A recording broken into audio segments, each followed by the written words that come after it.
Hi, this is Linda from C&T Publishing with your technical tidbits. Today we'll talk about quilt labels and putting them on your quilts. You know, quilt labels, the ones that you forget to do at the last minute. Well, this best ever iron-on quilt book is going to help you. Look at how many are available. Just pick, cut, and iron. And we're going to do that right now. I chose this little birdhouse that I will use to make an impression. I'm going to turn it upside down and center it on my fabric. I use a craft iron and an applique sheet on my ironing pad, and I count to 12 or 15. I don't pick up the iron or the craft iron. Simply press. Now I'm going to take a peek, and the way I do that is hold the iron down and see if it's completely black on all sides. Good. Done. And there you have it. One of the things I want to point out to you is that you can reuse these designs over and over. However, as you see from each design, each time you use it, it will become a little more faded. Not to worry, however. We have ways in which to darken those lines very easily. Here are some labels that are already complete. Let's look. Notice how the label was cut out around the design. Applique was created, also from the same label, and then layered onto different fabrics, and use decorative stitches and also hand embroidery and so on. Here's another label. This one uses applique and also decorative stitches plus an embellishment. Notice this is on linen, a more heavier fabric than your quilt fabrics. Here's another example, all done with quilt labels. Again, embroidered and embellished. Another one, also embroidered, cut out around the design, and embellished. This last one I want to show you is done with embroidery, but first with coloring crayons. And we'll be talking about that later. Your first step is to go through this book and look for the kind of label you'd like. Now, I'm going to put these different designs into 3 categories. You're going to handle them differently depending on which one you choose. This one, for instance, has very thin lines. So your best choice for coloring it for something like this is going to be a micron pen. They come in different colors. Here's an example of using a thin pen line and enhancing the color from this to this. The slice of cake was a larger label, and I cut out just what I wanted to do. This was done with crayon. Here. We'll talk about that in a minute. And right now I'll show you this last one, which was done with Inktense coloring crayons, and along with a medium that helps make the paint permanent. This one is called Ceramic Coat. So with this label, we're going to use coloring crayons. And the first thing you need is some kind of sandboard. Now, these are used for applique and any kind of stabilizing that you need to do for any crafts. This helps when you're using your crayons to color, because the fabric will stay in place. White will be laid down wherever you want to add color.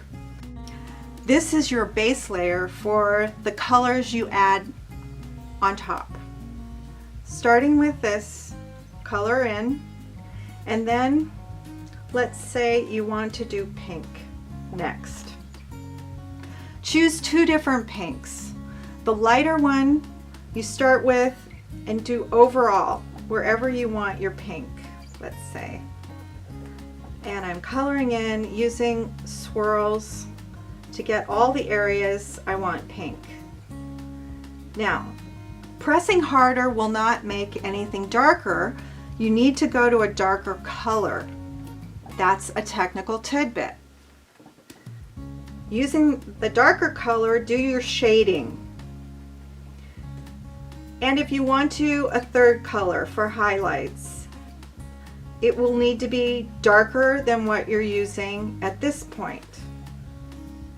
Always darker as you go. To set the color, you need a paper towel and a hot iron. This will melt the crayons, and then the paper towel will soak up any excess. Now we've heat set the color, and you can see that the excess has been absorbed by the paper towel. Back to our sandboard. Now I can use any kind of micron pen and make a darker outline around my design, or I can go ahead and add the name of the person I'm giving the quilt to, the date, any information that I want to put on my label. So let's tally up the tips for coloring with crayons. First off, choose a nice open design that has lots of space for coloring. Use a sandboard. Use white for your base color. Use minimal colors and a darker color to shade. When heat setting, use paper towels.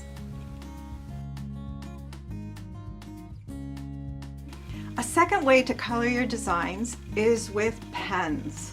And I'm looking right here at this very thin line design.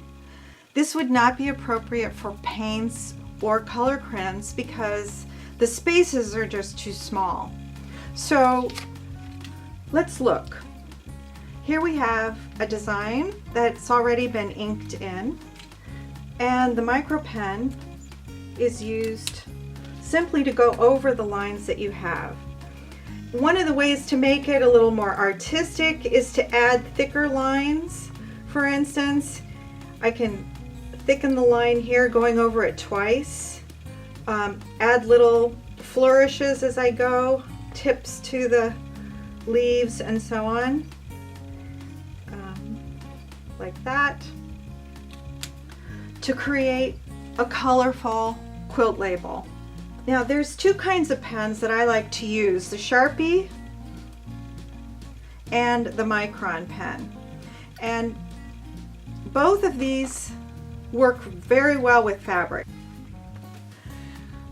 One of the things that can happen with these inks is they can bleed into the fabrics, leaving a feathering along the lines. And if you like a nice crisp line to your coloring, heat your fabric first with your iron and then create your lines. For instance, you can see some of the bleeding is happening here, but I can go back and reheat right away. That will stop the bleeding. The other thing I can do with a design is go back with a micron pen and fill in the areas where it bled. So this is blue on blue,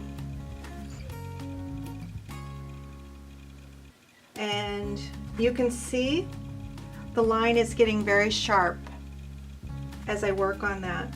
The other thing you need to know about Sharpies and micron pens is that shading will not be possible. Once the ink is on, it colors in thoroughly. So let's tally up the technical tidbits for coloring your designs with permanent markers. The micron pens are great for outlining. Use the larger Sharpie for coloring in. Use heat to manage any bleeding. And lastly, use a sandboard to hold your fabric in place. Another way of coloring your quilt labels is with these ink pencils. Here's a design that was done with ink pencils. Ink pencils you can apply by simply starting to color, just like you would with a regular color pencil.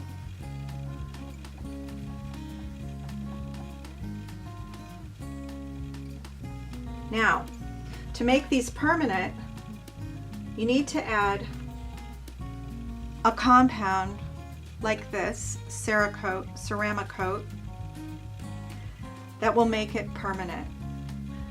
It will also spread the color and change the paint.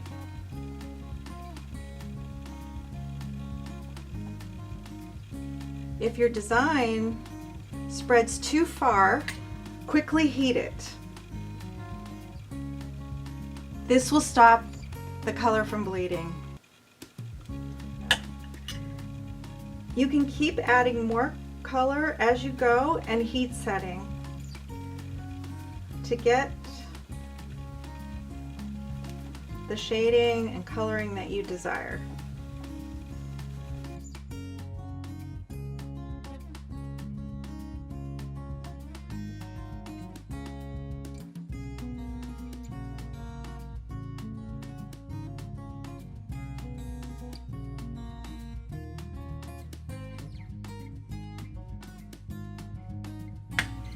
Heat set to finish.